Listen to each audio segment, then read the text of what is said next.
할렐루야.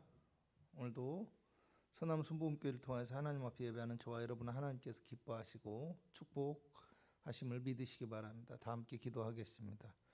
사실고 거룩하신 하나님 아버지, 은혜와 사랑을 고맙고 감사합니다.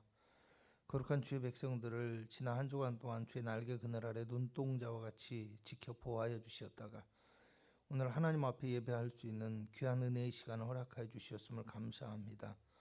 주의 성령으로 충만한 이 시간 되게 하옵소서. 주님 앞에 신령과 진정으로 예배하는 우리가 되게 하여 주옵시고, 예배하는 우리가 주님 만나며 응답받는 축복의 시간 되게 하여 주옵소서. 주님, 예배하는 자리마다 주님 찾아가 주옵시고, 예배하는 곳에서 우리를 만나 주옵시며, 예배하는 곳에서 우리를 축복하시고 응답하시며 주의 손으로 어루만져 주시어서 하나님의 강한 군사로 사용하여 주옵시며, 하나님 앞에 영광 돌리는 복된 삶을 살아가는 거룩하고 능력 있는 성도가 되어지게 하여 주옵소서. 예배를 방해하는 모든 어둠의 권세는 한 길로 왔다 일곱 길로 떠나가게 하옵시고, 하나님의 놀라운 능력과 은혜가 임하는 축복의 시간이 되어지길 원하옵니다. 예수님의 이름으로 기도합나이다. 아멘. 찬송가 96장입니다.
묵도하겠습니다. 나의 붙드는 종, 나의 종 내 마음에 기뻐하는 자 곧 내가 택한 사람을 보라. 내가 나의 영을 그에게 주었은즉 그가 이방에 정의를 베풀리라. 그는 외치지 아니하며 목소리를 높이지 아니하며 그 소리를 거리에 들리게 하지 아니하며 상한 갈대를 꺾지 아니하며 꺼져가는 등불을 끄지 아니하고 진실로 정의를 시행할 것이며, 그는 쇠하지 아니하며 낙담하지 아니하고 세상에 정의를 세우기에 이르리니 섬들이 그 교훈을 앙망하리라. 나 여호와가 의로 너를 불렀은즉 내가 네 손을 잡아 너를 보호하며 너를 세워 백성의 언약과 이방의 빛이 되게 하리니, 내가 눈먼 자들의 눈을 밝히며 갇힌 자를 감옥에서 이끌어내며 흑암에 앉은 자를 감방에서 나오게 하리라. 아멘. 신앙 고백 드리겠습니다. 전능하사 천지를 만드신 하나님 아버지를 내가 믿사오며 그 외아들 우리 주 예수 그리스도를 믿사오니, 이는 성령으로 잉태하사 동정녀 마리아에게 나시고 본디오 빌라도에게 고난을 받으사 십자가에 못 박혀 죽으시고 장사한 지 사흘 만에 죽은 자 가운데서 다시 살아나시며 하늘에 오르사 전능하신 하나님 우편에 앉아 계시다가 저리로서 산 자와 죽은 자를 심판하러 오시리라. 성령을 믿사오며 거룩한 공회와 성도가 서로 교통하는 것과 죄를 사하여 주시는 것과 몸이 다시 사는 것과 영원히 사는 것을 믿사옵나이다. 아멘. 찬송가 321장입니다.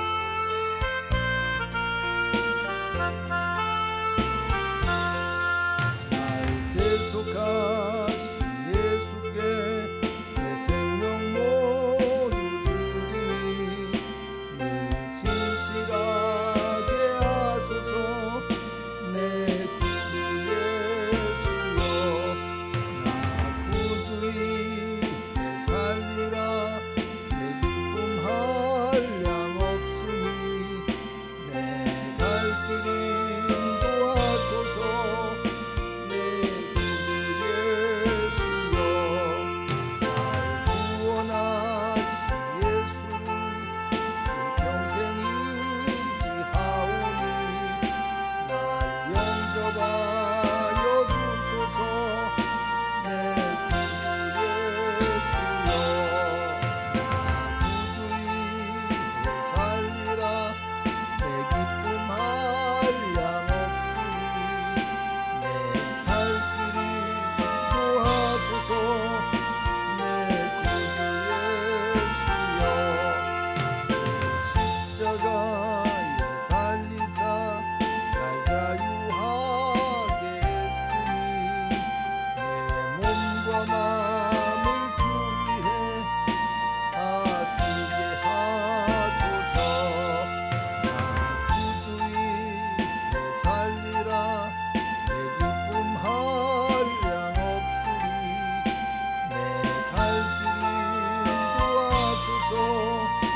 내 구주 예수여, 아멘.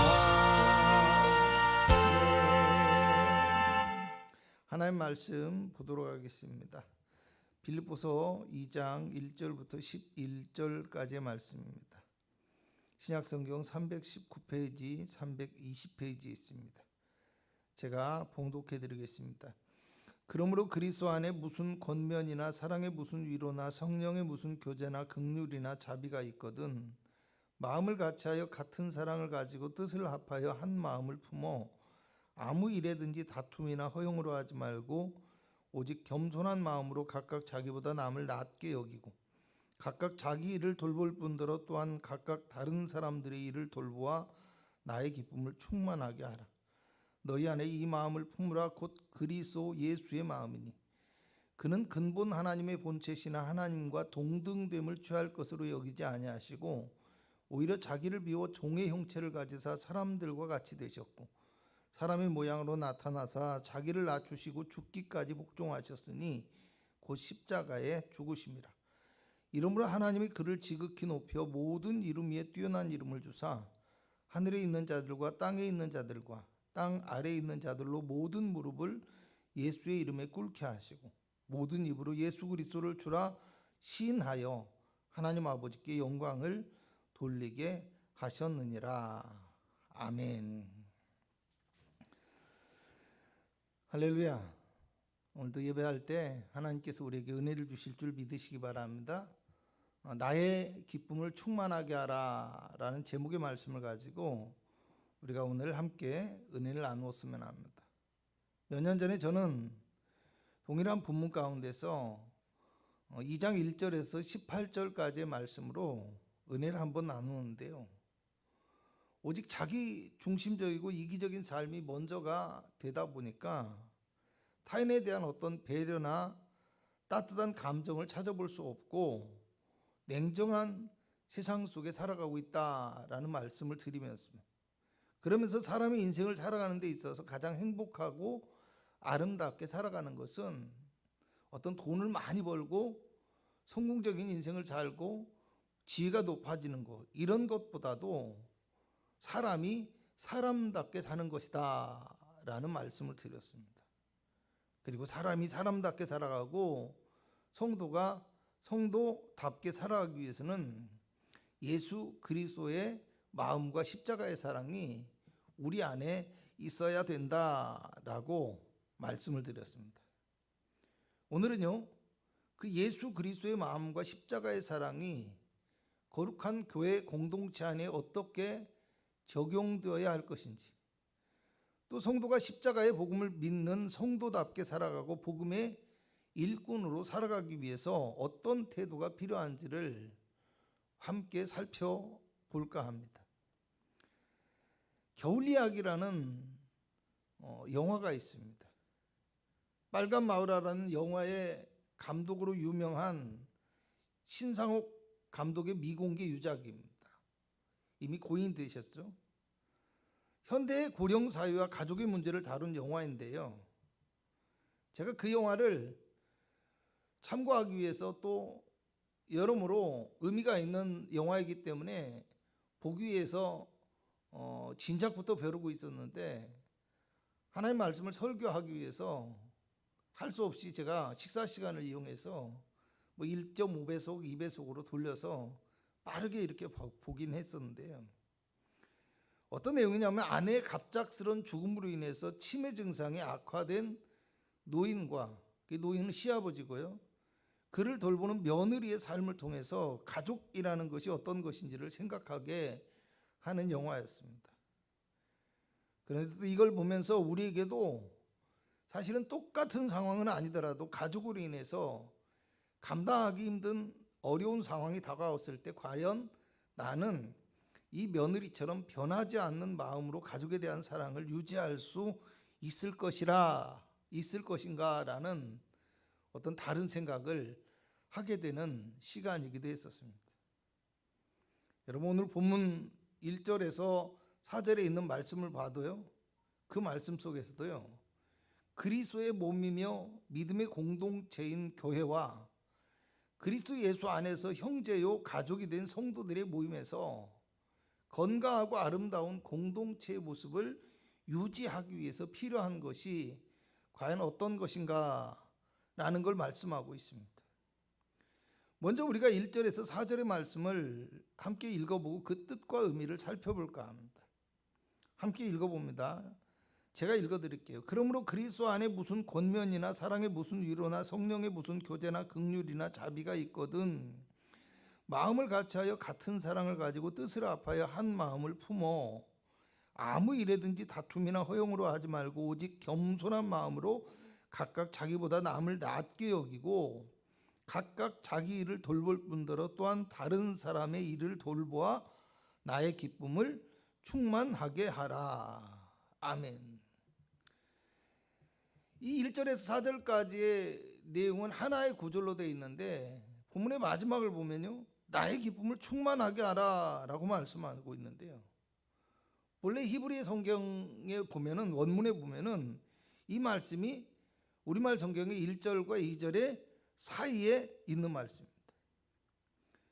물론 하나의 문장이기 때문에 우리말 성경에 나와 있는 내용도 의미가 크게 달라지진 않아요.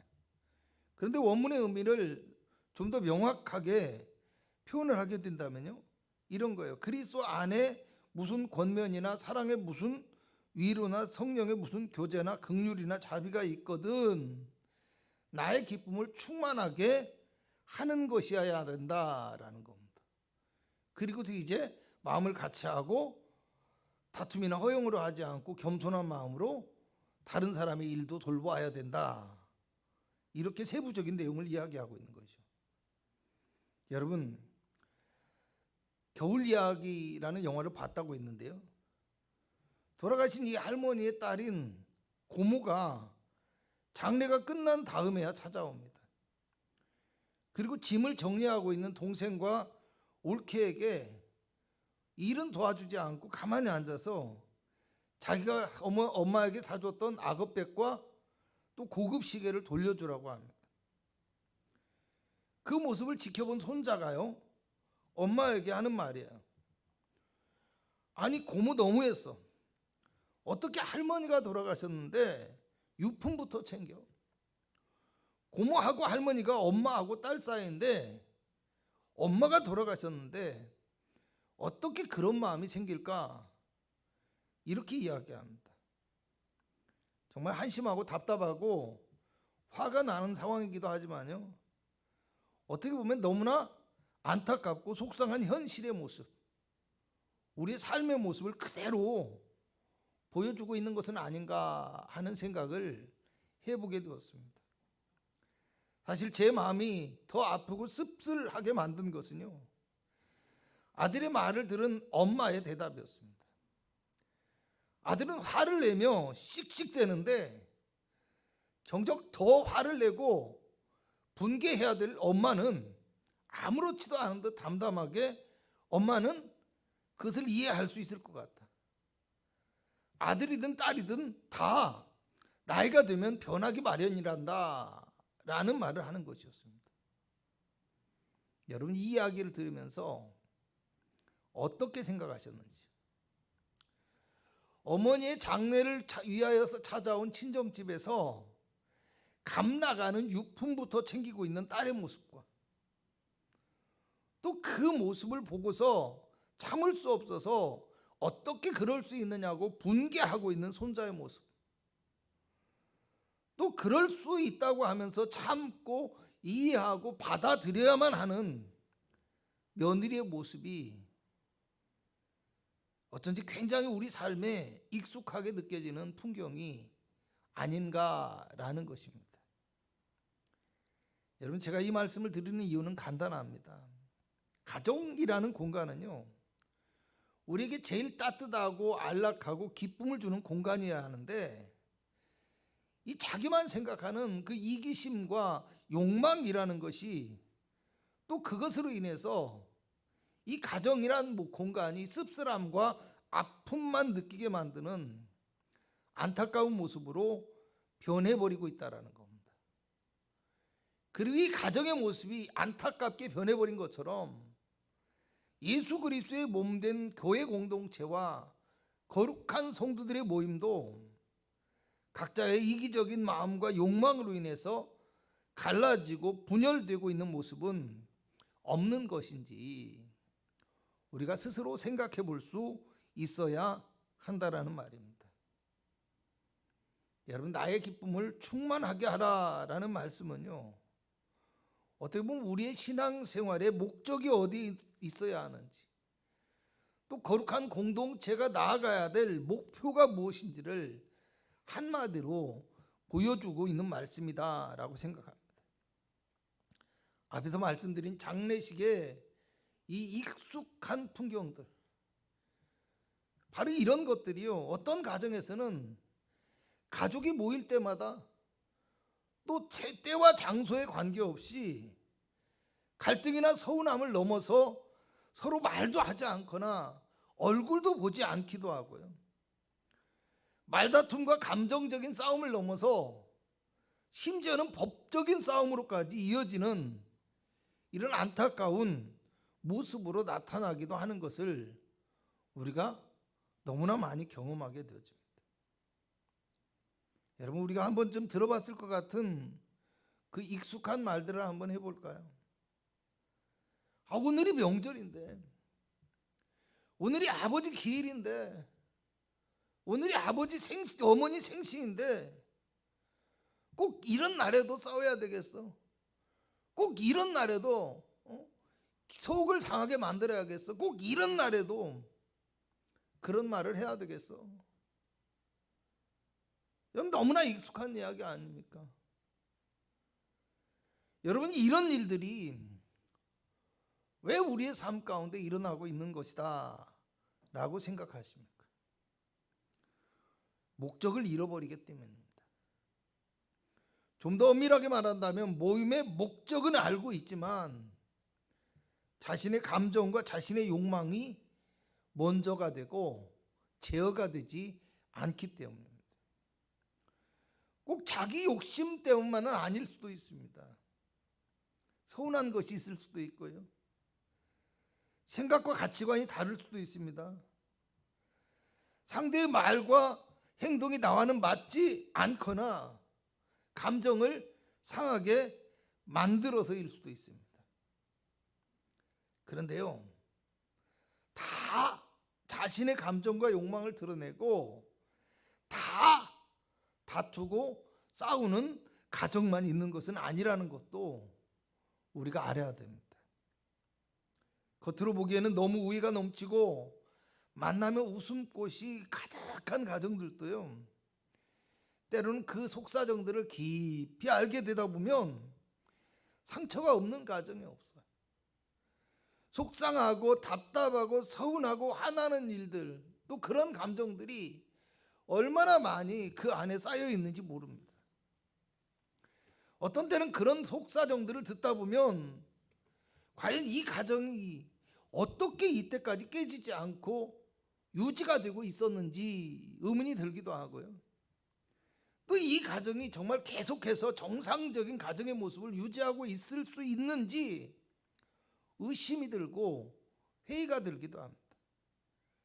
그런데요, 놀랍게도 그 어렵고 힘든 시기를 지나치고 나서 보면요, 그런 가정들이 더 끈끈하고 단단해져서 그때 그 가정이 맞는지 의심이 들 정도로 행복한 모습으로 변해가는 것들을 보기도 합니다. 여러분, 그러면 왜 다 똑같은 어려움과 위기가 있는데 어떤 가정들은 분열되고 깨지기는 고사하고 오히려 더 끈끈하고 단단하며 행복한 모습을 유지하며 살아가게 될까요? 저는 오늘 그것을 사랑의 점도라고 표현하고 싶습니다. 조금은 어렵고 힘든 일이 있어도 가정이라는 공동체 의식과 가족을 사랑하는 그 마음이 끈끈하고 진하기 때문에 풍파와 어려움에도 분열되거나 깨지지 않고 그 가정의 모습이 유지되고 발전할 수 있더라는 겁니다. 거룩한 교회 공동체도 마찬가지라고 생각합니다.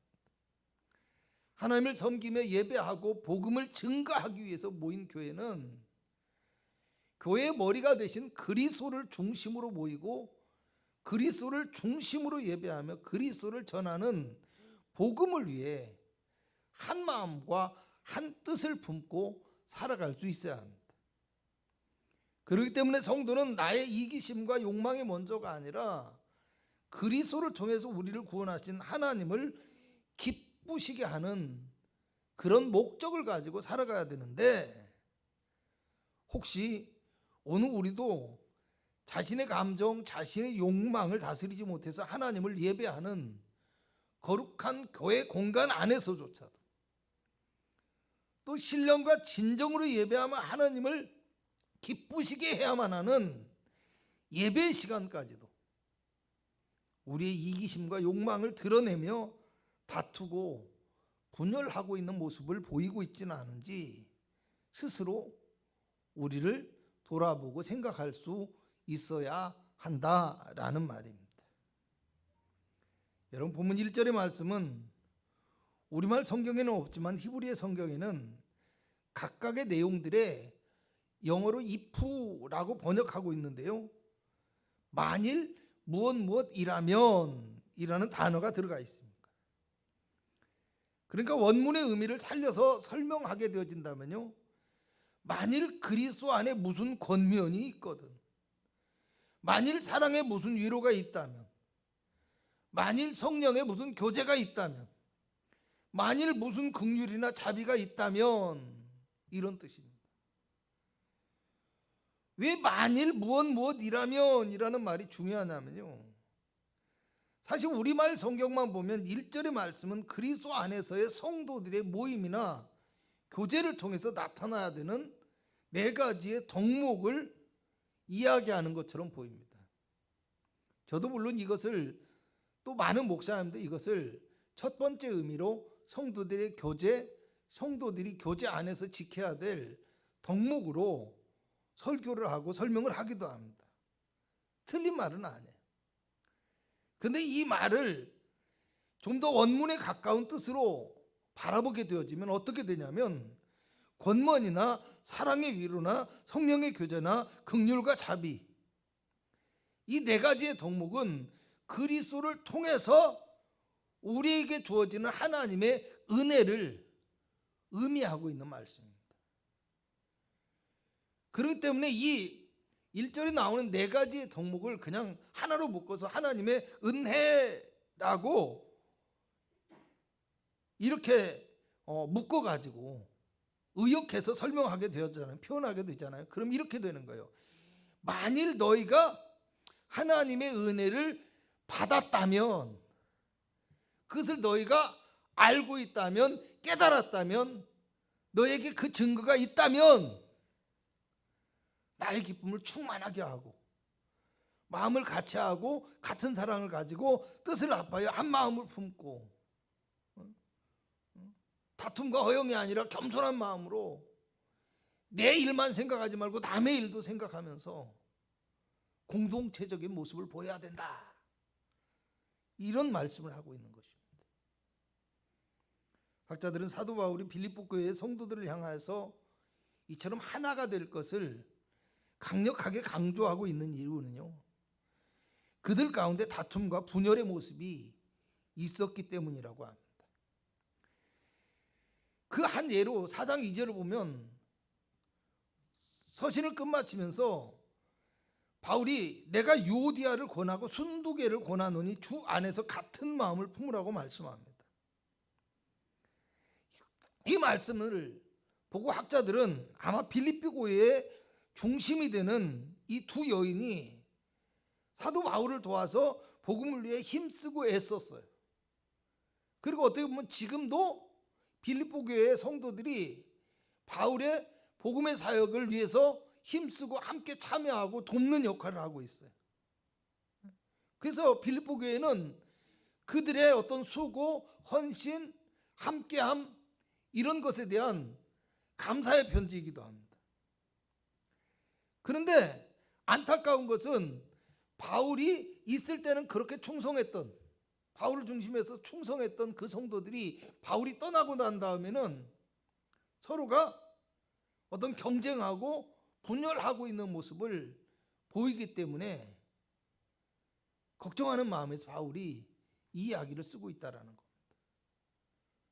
여러분 본문 2절에는요, 마음을 같이하여 같은 사랑을 가지고 뜻을 합하여 한 마음을 품어라고 말씀하는데요, 이 마음을 같이하고 한 마음을 품는다라는 말은요, 어떤 마음의 훈련을 의미합니다. 그러니까 그냥 되어지고 저절로 마음 안에 감정이 생겨난 그런 내 감정, 내 욕망 이런 것들이 아니라 그리스도의 마음 안에서 갖게 되어지는 어떤 의지적인 결단, 노력 이런 것들을 통해서 이루어지는 어떤 신앙의 성화된 모습, 발전한 모습, 성장한 모습 이런 것이라고 할 수 있는 겁니다. 3절에는요, 아무 일에든지 다툼이나 허용으로 하지 말고 라고 했는데요, 다툼은 어떤 당을 짓는 것과 같이 편을 나누거나 자기 주장을 앞세우는 것을 의미합니다. 그래서 뜻이 맞고 성격이 맞고 뭐 또 집안이 같거나 이웃이거나 친구이거나 이렇게 당을 짓고 분열이 되어지는 것, 이런 걸 경계하는 것이고요. 허용은 자기 영광과 자랑을 하고 자신이 어떤 그 안에서 무언가를 드러내고 영향력을 끼치려고 하는 태도, 이런 것들을 얘기합니다. 그래서 1장 15절과 17절에는요, 사실은 복음을 전하는 것까지도 어떤 사람들은 투기와 분쟁으로 또 순수하지 못하게 다툼으로 하고 있다라고 이야기합니다. 여러분, 이런 것들은 결코 하나님이 기뻐하시는 것이 아닙니다. 그런데 놀랍게도요, 그럼에도 불구하고 우리는 이런 유혹에 쉽게 빠지거나 넘어가는 이런 실수를 범하게 된다라는 겁니다. 그래서 바울이 3절에서 4절에서는 이어서 하는 말이 뭐냐면, 오직 겸손한 마음으로 각각 자기보다 남을 낮게 여기고 각각 자기 일을 돌볼 뿐더러 또한 다른 사람의 일을 돌보아 나의 기쁨을 충만하게 하라 라고 말씀합니다. 할렐루야. 여러분, 겸손한 마음과 섬김이라는 걸 강조하고 있는데요, 여기서 남을 낮게 여긴다라는 말은요, 원문의 의미를 좀 더 깊이 정확하게 보게 되면은 자신보다 높은 곳으로 아니면 위에 옮긴다, 인도한다, 위치시킨다, 뭐 이런 뜻이 되어지는 거예요. 그러니까 이 자기보다 남을 낮게 여긴다라는 말을요, 어떤 것이냐면 단순하게 뭐 말로만 높이고 이러는 어떤 빈말, 아부 이런 것보다는요, 더 좋은 자리로 인도하거나 아니면 자기의 자리를 양보해 줄 뿐만 아니라 다른 사람을 높여주고 존중하고 또 때로는 다른 사람의 어떤 하는 일이나 또 그가 높아지는 것에 대해서 진심으로 기뻐할 수 있는 태도, 이런 것들을 의미한다고 할 수 있습니다. 여러분, 그리고 바울은 성도가 가져야 될 마음과 삶의 태도는요, 오직 예수 그리스도를 닮아가는 것이다 라고 이제 마지막으로 그 본보기를 보여줍니다. 5절부터 8절까지 보도록 하겠습니다. 너희 안에 이 마음을 품으라. 곧 그리스도 예수의 마음이니 그는 근본 하나님의 본체시나 하나님과 동등됨을 취할 것으로 여기지 아니하시고 오히려 자기를 비워 종의 형체를 가지사 사람들과 같이 되셨고 사람의 모양으로 나타나사 자기를 낮추시고 죽기까지 복종하셨으니 곧 십자가에 죽으심이라. 아멘. 하나님과 동등한 거리를 주장하지 않고요, 오히려 자기를 비우고 자기를 낮추고 죽기까지 복종했다고 합니다. 여러분, 왜 그랬을까요? 복음을 위해서 하나님의 뜻에 순종하고 복종했다는 말입니다. 여러분, 그랬더니 9절에서 11절을 보면 이러므로 하나님이 그를 지극히 높였다라고 얘기를 하고요, 이제 마지막에 모든 입으로 예수 그리스도를 주라 시인하게 하셨다라고 말씀합니다. 그러니까 그리스도의 비우심과 그리스도의 낮아심과 그리스도의 순종함을 통해서 이제 그리스도를 다시 높이고 그리스도를 통해서 복음의 사역을 완성하셨다라는 말이거든요. 근데 우리가 알아야 될 게 9절에 이러므로라는 말은요, 그것을 통해서, 그것의 결과로서라는 뜻을 가지고 있습니다. 그러니까 그리스도를 높이시고 복음의 사역을 완성하게 하신 것은 무슨 순종의 대가나 아니면 조건이 아니라는 겁니다.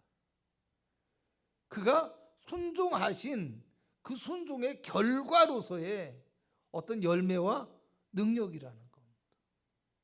할렐루야.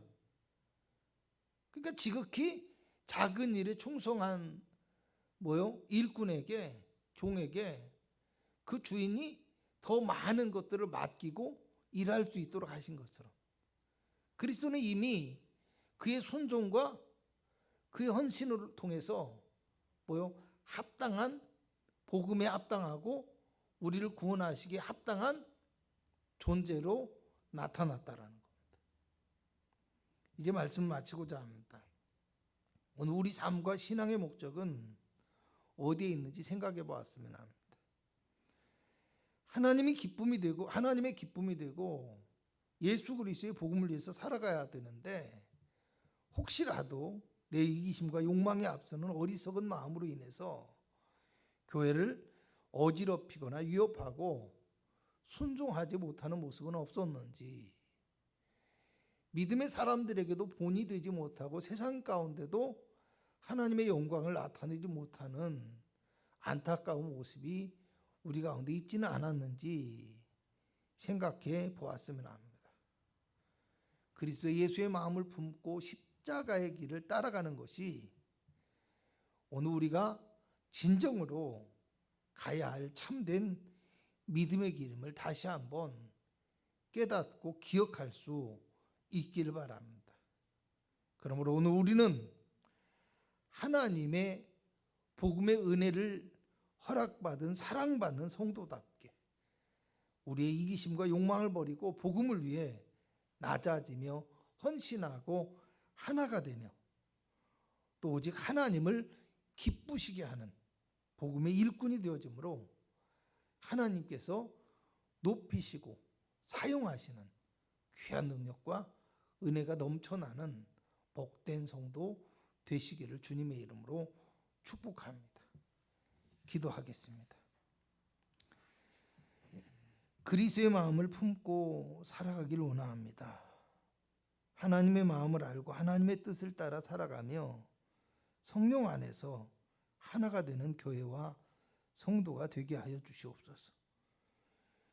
그리스도의 몸된 교회에 지체가 되는 성도들 한 사람 한 사람이 그리스도의 사랑 안에서 한 마음을 품게 하여 주시고, 각각의 성도가 스스로 낮아지며 겸손한 마음을 가지고 섬김에 헌신하는 충성된 그리스도인들이 되게 하여 주시옵소서. 우리의 이기심과 욕망을 채우는 것보다 먼저 하나님께 영광을 돌리며 하나님을 기쁘시게 하는 것이 우리의 예배와 섬김의 진정한 목적임을 깨닫게 하여 주시고, 오늘 우리가 예수 그리스도의 십자가를 따르며 섬길 때 하나님께서 우리와 함께 하시며 인도하시고 우리를 높이시며 사용하여 주셔서 우리 삶에 복음의 열매와 축복이 넘쳐나는 놀라운 은혜의 역사가 일어나게 하여 주시옵소서. 예수님의 이름으로 기도합나이다. 아멘. 지금은 우리 구주 예수 그리스도의 무한하신 은혜와 우리 하나님의 극진하신 사랑하심과 보혜사 성령님의 충만하신 축복이 예배한 귀한 성도들의 삶과 가정과 영혼과 육체 가운데 함께 있을지어다. 아멘.